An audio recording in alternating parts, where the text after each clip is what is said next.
All right, good afternoon, everyone. Thank you all so much for joining us for our second series. This is a series of workshops to prepare us for internships and graduation and stuff like those. Last week, we had one on finances and how to manage your finances. And now we're going to talk about how you actually succeed once you get that job or once you get that internship.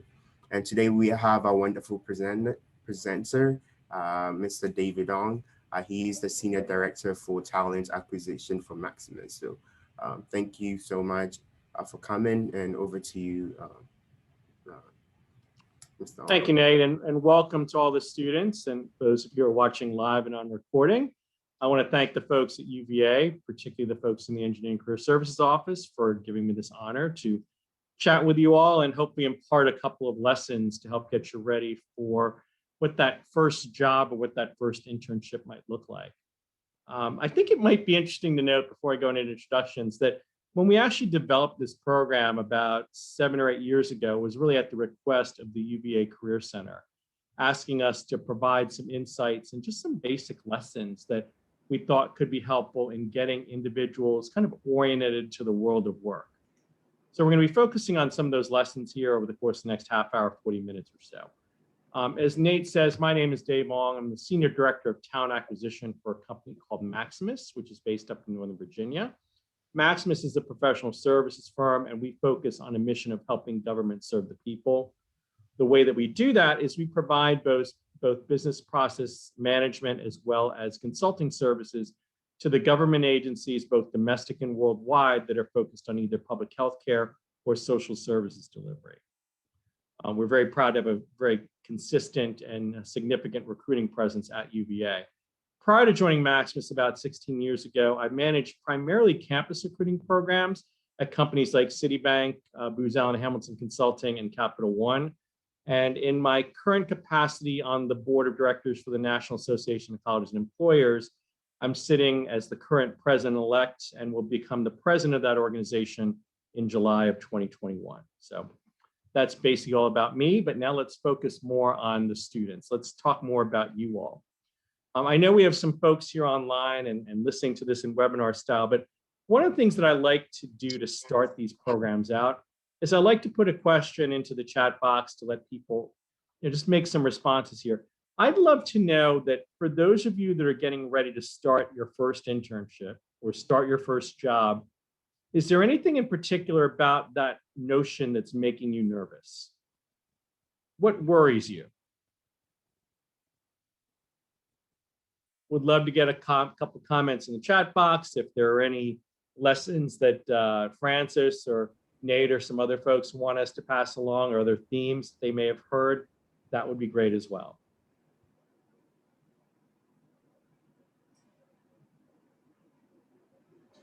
Well, Dave, one thing I'll say in meeting with students is just that how do they make a first grade impression, and what are some of the things that are really important for them to know, like in the first 30 days. Okay. And then we also have a few things in the chat that Nate can share as well. So from Chanel is transition from work to a professional environment. Mm-hmm. And for myself, fitting into the culture or integrating the right way. And folks, these are all pretty common worries. So if those are things that are getting you nervous, I wouldn't say that these are things to overly get worried about, but we are going to address a number of those issues over the course of the next half hour or so in this presentation. So at least we're going to do our best to do so. All right. So what I want to do to get you started is that this program is really all about sharing 7 different lessons with you. Lessons that we actually impart to our new hires and our interns at Maximus to help them get acclimated to the workforce and get them comfortable with the job in that first 90 days, which we think is really critical. The first tip that we give folks is one that I think sounds like it's simple, but in reality, there are a lot of complexities to it. So you can read from the screen here is that we want to make sure that individuals, when they start that first job or internship, understand that not everybody is going to be exactly like you. Okay, think about the world that you're coming from. So you're coming from a university, a college or university where people probably have similar, maybe similar backgrounds. They might have similar ideas. You're working in friends groups, probably people that share exactly the same values as you do. They might communicate the same way that you do, right? It's natural to gravitate toward a specific community, right? People that you relate to really well. But the thing that a lot of college hires sometimes struggle with is realizing that once they get to the workforce, not everybody thinks exactly the same way that you do. Their style might be different. They might communicate in a different way. So we think it's important to understand right off the bat that you're going to be working in a multi-generational workplace, excuse me. Right? You have different generations that oftentimes are shaped by different viewpoints, by different education, by different life experiences that might influence the way they think. And that might be very different from your viewpoints. This is also a very unique scenario, I might add, because we wouldn't have been having these discussions 10, 12 years ago, right? A lot of you might be familiar with the fact that typically in any given workforce, prior to about 10 or 12 years ago, you're usually looking at maybe 2 or 3 definable generations sharing the workplace. But as a result of what happened 12 years ago, in particular, the financial crisis that happened around 2008 to 2010, what we saw is that a number of individuals that had retired actually re-entered the workforce because they saw their investment accounts drying up. It wasn't fiscally feasible for them to retire or stay retired at that time. So it brought back a number of people into the workforce that probably should have been out of the workforce by now. Right? And then what we're seeing is additional generations, both remaining in the workforce and additional ones that are joining the workforce.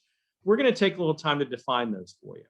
You can see from this slide, you've got 5 definable generations. The traditionals, which are the individuals born before 1945, the baby boomers, which were born between 1945 and 1965. The next 15 years after that define Generation X.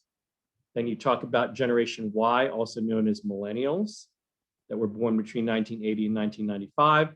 And then I would bet that a significant number of you that are listening to this might fall into Generation Z, the generation born between 1996 and 2010. And we're going to walk you through some of the things that I think help to define each of these generations, but it's also important to understand that this is a viewpoint. It's not a label, right? So just because you were born during this time frame doesn't mean that you subscribe to everything or fall into every characteristic that might be typical or typified as your generation. Okay? None of these are exclusive per se. So we're going to start with traditionals. If you think about what life was like, and I want you to kind of put your history book lens on for a minute. If you were born before 1945, there are probably 2 historical markers that define the way that you grew up. During your formative years, you could probably bet on the fact that both war and the Depression were somewhere, at least in the rearview mirror at the very least. A lot of the individuals born before that might have actually experienced one or both of them firsthand. Okay, so think about how you would have grown up or what would have influenced you if you'd grown up in the shadow of war or the shadow of the Depression. Right? Chances are pretty good that your family may have subscribed to some type of military culture. Somebody might have joined the military during that period of time. Think about the characteristics that you might have if you were a war veteran, say, for example. They believe in honor. They believe in loyalty. Those are characteristics that trickled far down, not just in military experience, but maybe into the work experience. These are individuals that probably had to work their tails off to make a very small amount of money growing up in the shadow of the Depression. They were grateful for every opportunity that they had. Okay? They might have been defined by hierarchy, particularly coming from the military, right? These are all characteristics that influence their life, but also influence their work style as a result. Okay, so think about what might go through the minds of a traditional when they're confronted with different workplace issues. Then you can contrast that with what we call the next generation, the baby boomers. If you're not familiar with the term baby boomer, it's a word or verbiage that comes from what happens after war. When soldiers come home from the war, there's typically what we call a baby boom because soldiers are coming back and they're making babies. It's also typically defined by wealth, right? The economy usually looks really good after a war has been completed, which makes it more conducive to have more family. Now, if you think about the influences of that generation, the two most common markers for that generation is that everybody who was a baby boomer probably knows where they were when the Kennedy assassination occurred. They may have seen it on TV because this is the first generation that was very influenced by television, where television was a common thing in every household for the boomers. Now, as a result of some of these markers, think about what characteristics may have occurred. Okay. This is a very competitive generation. Think about just the sheer numbers. If there's a baby boom for this generation occurring after war, it means there are more people that are competing to get into college, more people for a limited number of spots. There's more people competing for a limited number of jobs. They've got to work harder to be seen because there are more people competing for that next raise or that next promotion. So this is a generation that is largely labeled or characterized as being more competitive than most. It tended to be a very work-centric generation, again, because of that competitive nature, is that they felt like they had to put in more hours to be seen or to prove their worth.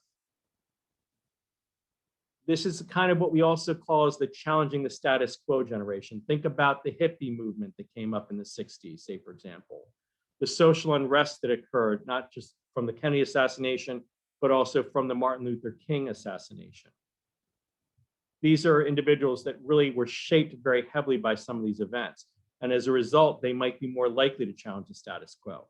Now, think about how that would have contrasted with the traditionals, right? You have a generation of traditionals that believes in hierarchy and order, and then you have a generation right behind them, the boomers, that believe in challenging the status quo, right? The two of those generations probably clashed in a number of different ways. Their styles contrasted very significantly. Now, if you move forward to the next generation, you're looking at what we call Generation X, which is characterized by a number of different things. The things we like to talk about here are the changes in family dynamics, and in particular, a very negative economy that occurred in the mid to late 80s or so. The family dynamics piece, I think, is an interesting thing to examine, that we're talking about the fact that women joined or rejoined the workforce at a record pace during this period of time. And we like to look at two social factors that really contributed to that. One being a spike in divorce rates, because this is around the time that divorce rates started to go up pretty significantly. So when divorce goes up, it means that there are opportunities for women sometimes having to go back to work. So rejoining the workforce. You're also looking at something that was also very different in that there were women that were going back to work because they were more empowered to go back to work.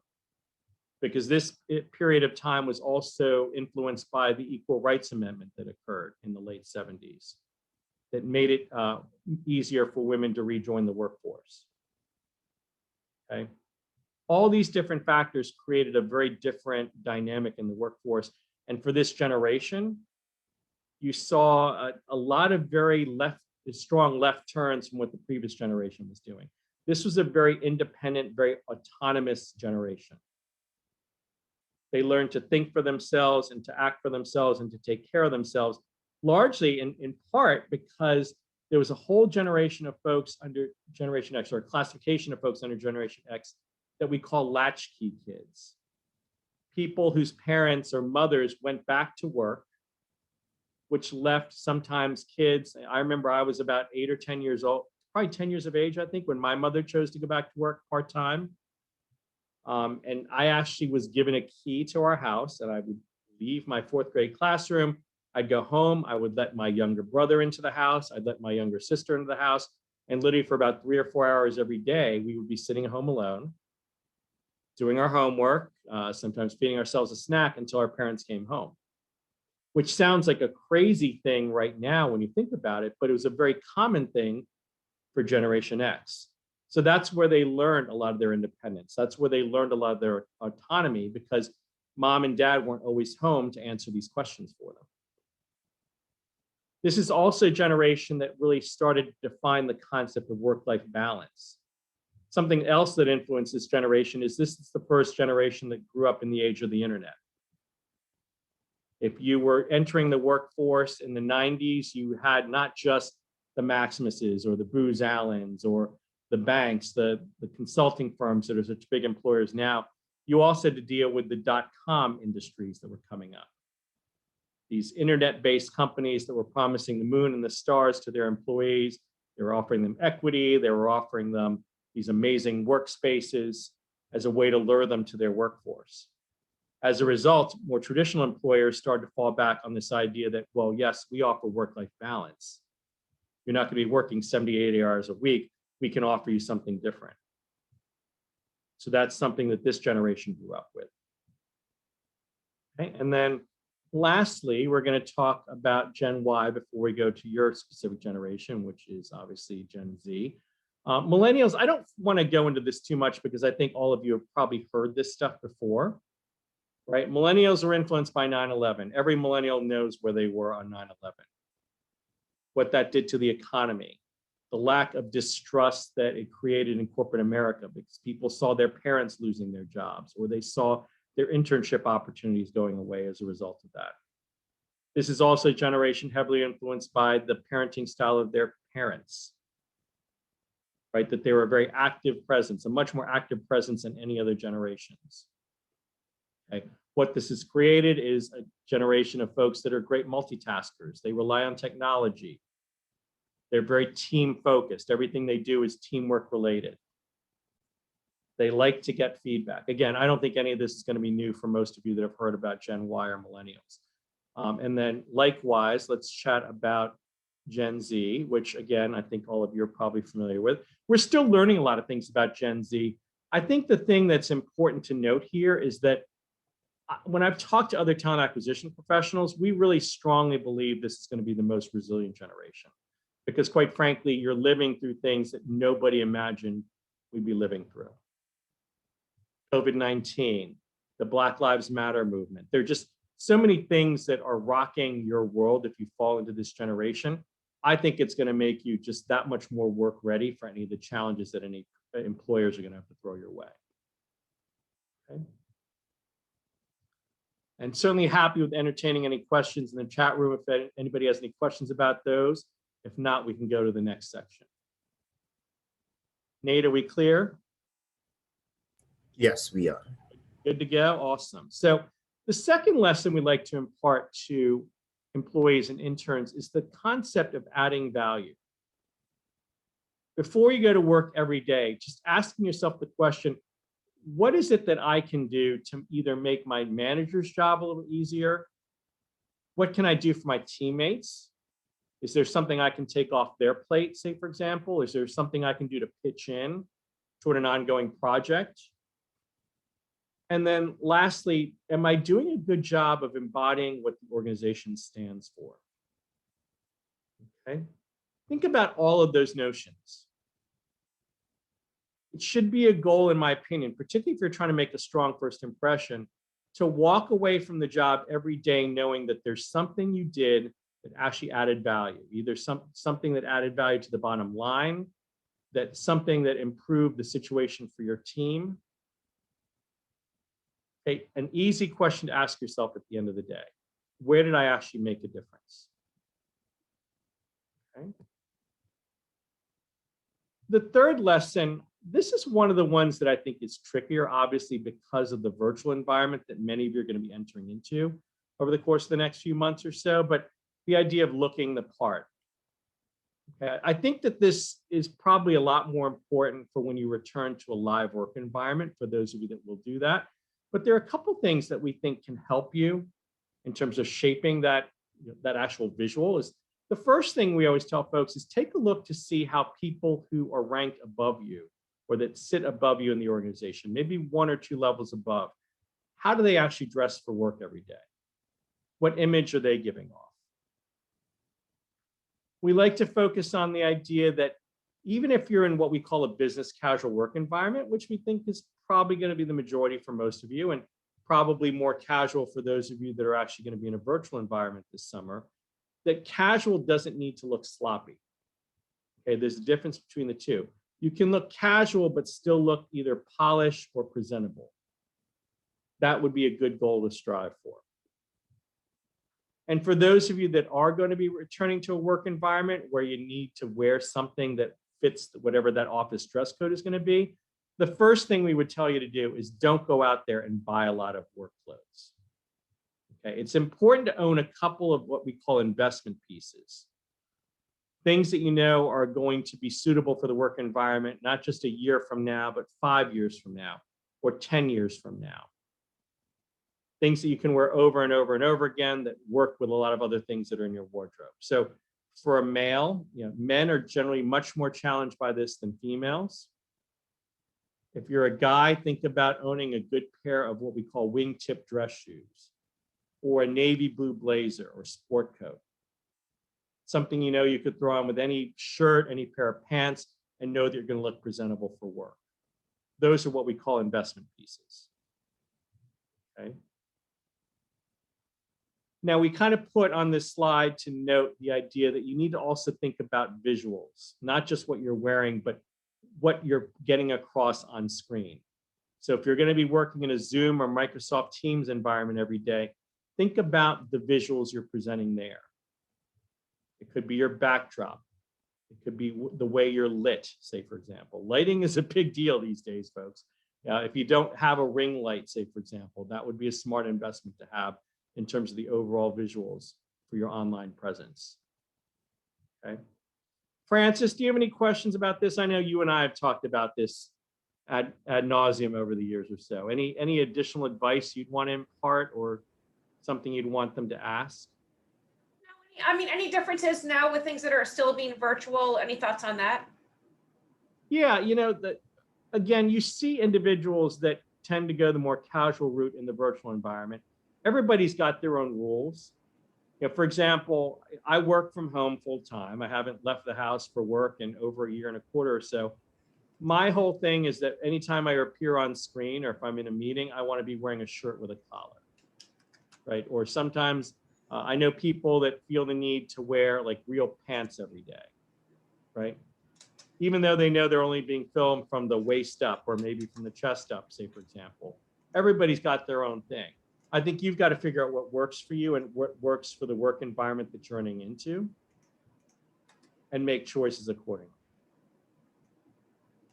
Perfect. Thanks, Dave. And when in doubt, ask human resources. Okay. They should be able to provide you with the proper guidance as to what's acceptable in the work environment, whether it's the virtual environment or the live environment. Okay. I have a question. Of course, fire away. Do companies usually provide, you said human resources might have like a list of what is appropriate. Do companies provide funds for new hires to, especially during COVID, get access to things like ring lights and all those kind of things? Right. I think that a lot of companies I know have been providing reimbursement for things like that so that you're not having to incur that cost. I know a lot of companies actually include a ring light when they send you their laptop, say, for example. They send you different headphones in many cases, right? Things that you might not otherwise have to pay for in a live environment, but a lot of companies are either paying for it outright or reimbursing you for that cost. Okay, thank you. All right, but great question. Thank you for asking that. Okay. Next up, moving right along, situational communication style. Folks, this is the one that I think Gen Z tends to struggle with the most, right? Understanding that communication style varies from person to person. It sometimes varies from generation to generation. That the way you communicate to one person isn't necessarily the most effective way to communicate to another person. So this is a lesson that often has to be learned through trial and error. Right? You have to figure out over the course of the first 30 days, 90 days on the job, say, for example, what communication style works best for you, but what communication style also works best for the audience you're trying to communicate to. Again, very complex. written communications are a big deal. I think your generation, Gen Z in particular, is so prepared for the workforce in so many ways. But when you talk to employers, a lot of employers will say the skill set that Generation Z may lack the most is written communications. Think about why. How often are you really having to write something? You're texting things all the time, you're on computers, you're communicating through social media all the time. That type of communication mode oftentimes bleeds into your written communication style. It's important that you understand that and know that there are ways to combat that a little bit. The first thing I always say is you really need to understand the people you're communicating with the most. What's the communication style they prefer? Is there, say, for example, a style recommended from your corporation's communications team? So that's something to look at. Does your organization have a style guide, as they oftentimes refer to it, that shows the preferred ways to actually communicate, the preferred style? Okay. When we talk about knowing your audience, I think this is an important thing to understand is, are you communicating to your peers when you're doing written communication? Say, for example, an email, that might be a more casually styled email communication. But that might need to be a little different when you're communicating to your boss or to your boss's boss. So understanding that you sometimes might need to make adjustments accordingly. Okay. We also like to talk about understanding and knowing how you present. So if you've never recorded yourself making a presentation, I would tell you that's one of the first things you should do before you start a new job. Sit in front of a webcam and just record yourself memorizing something or giving a formal presentation and taking note of the body language, taking note of the idioms or the ums or you knows or the little hesitations that work into your communication style. Most people are usually shocked when they see themselves present for the first time on camera. That's why I think it's such an important exercise to go through. And then the last thing I'll put out there is what I call the day-long texting challenge. This is something we actually communicate to our interns every year. We suggest that if you really want to get comfortable with written communications really quickly, for a period of time, maybe about 3 or 4 days before you start the new job, think about every text that you send being something that you spell out correctly, that you don't abbreviate anything, that you don't put any kind of emoticons in there. Everything is spelled correctly. Okay. The same way that you communicate in a written style that you communicate it via text. A lot of you probably send more text than you do any kind of written communications in a single day. So what we're trying to do is make the two work together. Right? If that's the most common way for you to communicate, you'll adjust a lot faster if you use a more professional style in those texts. Okay. If you look like deer caught in headlight right now, I totally understand, because when we introduce that topic to our interns every year, they look like deer caught in headlights. But they usually thank us for the notion at the end of the summer. Okay, so just a little added tip. Okay, getting toward the end here, the idea of career management, okay, as a career competency. There's a lot of different aspects to career management. We want you to start thinking about a couple of key areas. The first one being, are you a good responder to feedback? Do you take critical feedback in particular well? One thing we like to tell our interns at Maximus is ask for not just feedback in general, but ask, are there 1 or 2 things that I could have done better on that project or on that specific deliverable? Think about the persona you create when you ask your manager for critical feedback specifically, right? They're going to be more likely to give it to you. And quite frankly, most of us do better in our careers. We progress better in our careers if we're given that kind of critical feedback, so we know what we need to work on. So make yourself open to that critical feedback module. Understand the concept of SMART goals. That's the second piece here. Knowing that every goal you set for yourself ascribes to the concept of SMART goals. And if you don't know what that is, just please Google it and look it up. But it's making sure that you're putting a lot of thought into your goals. Okay. And then lastly, we'd like to talk about self-assessments at the end of the summer, at the end of 90 days when you're going through your first review. Take a little time and don't just talk about the things that you know you did well, but really go out there and recognize the things that you know are areas of opportunity for improvement down the road. Again, it kind of falls into that same category as critical feedback.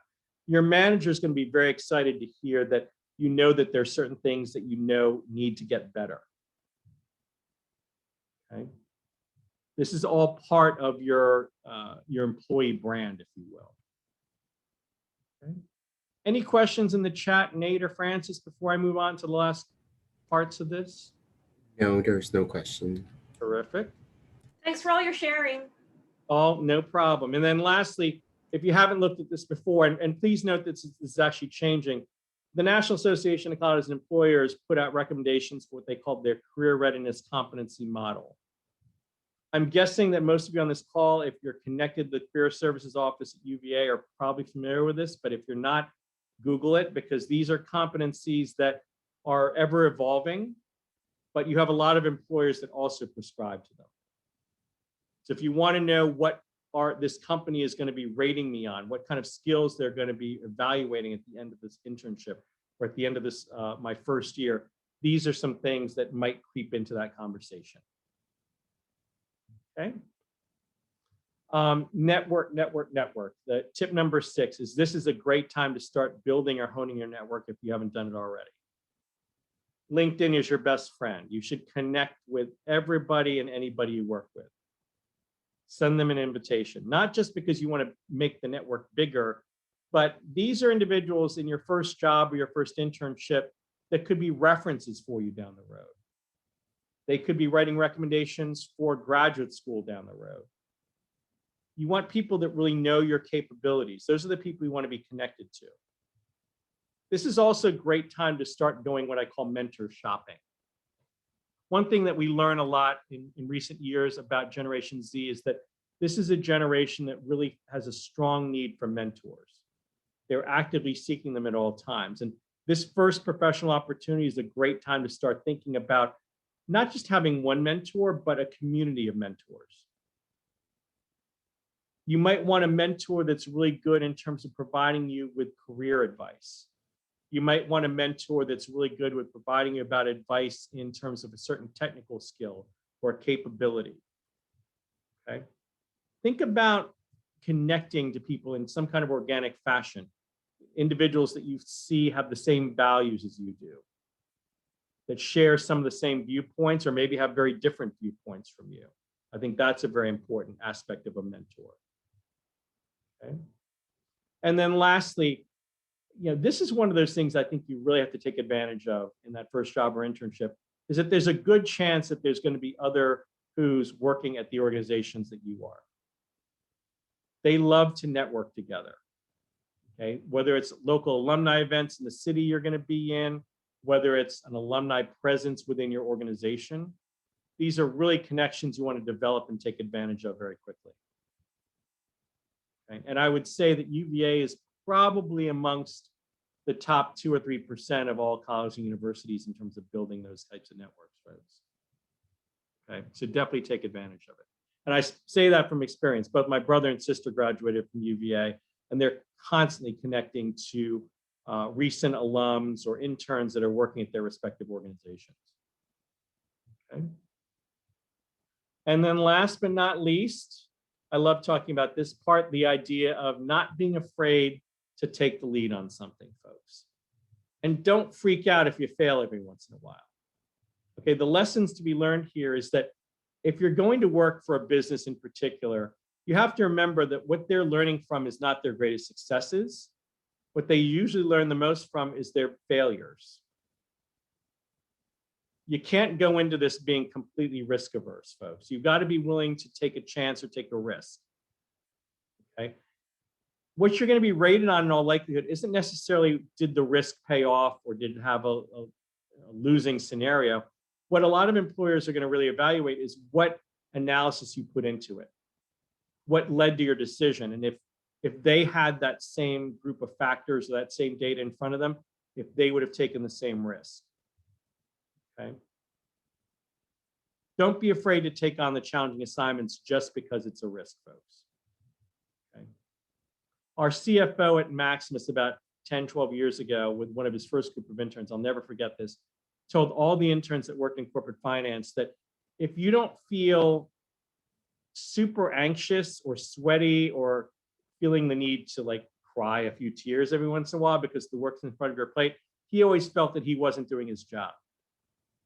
He felt that it was his job as leader of the interns for the summer to make everybody feel really uncomfortable, at least at one point during the summer.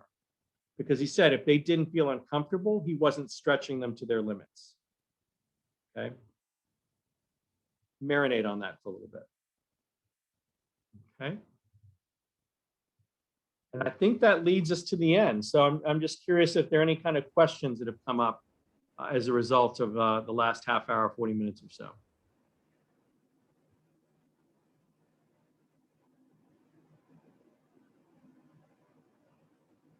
Francis, did I cover everything you wanted me to cover?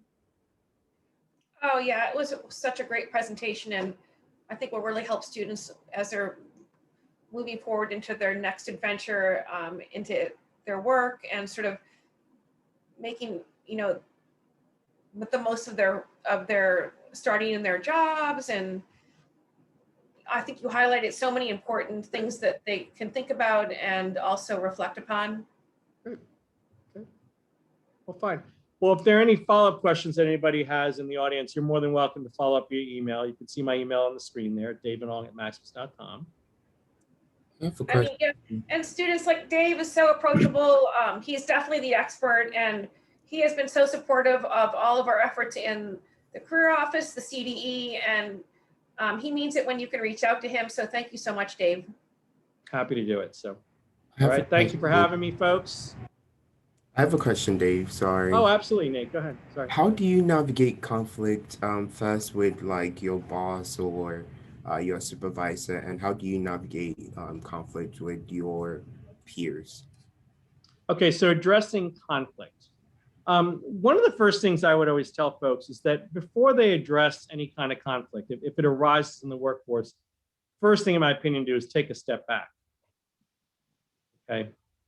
Try to get an objective point of view to take a look at it. So maybe you have a peer or a buddy or a mentor within the organization, somebody you've established, a relationship you've established.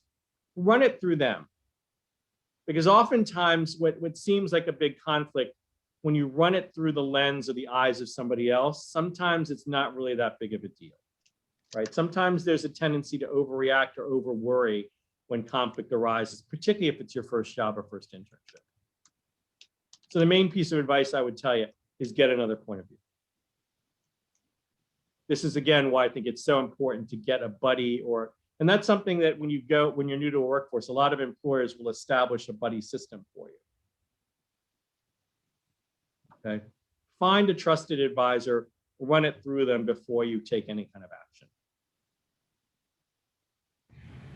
Okay. Great question. Thank you. Okay. Any other questions? Now is a great time to ask Dave. He's the expert. No question is too silly. No worries. Like I said, my email is up there in case you do have any follow-up questions. I'm more than happy to answer them. So, all right. All right. I think back to you, Francis and Nate. Alrighty, thank you all so much for coming, and also thank you very much, Dave, for being here today. That was very helpful. I took lots of notes, so we appreciate that. I believe, Francis, correct me if I'm wrong, I believe this is the last of the series, but as always, we are more than welcome to hear what you all have and what you want to know as you get into internship and your full-time job. So thank you all so much for coming, and we hope you have a great day. Thanks, everybody. Be safe. And I'll stop recording now.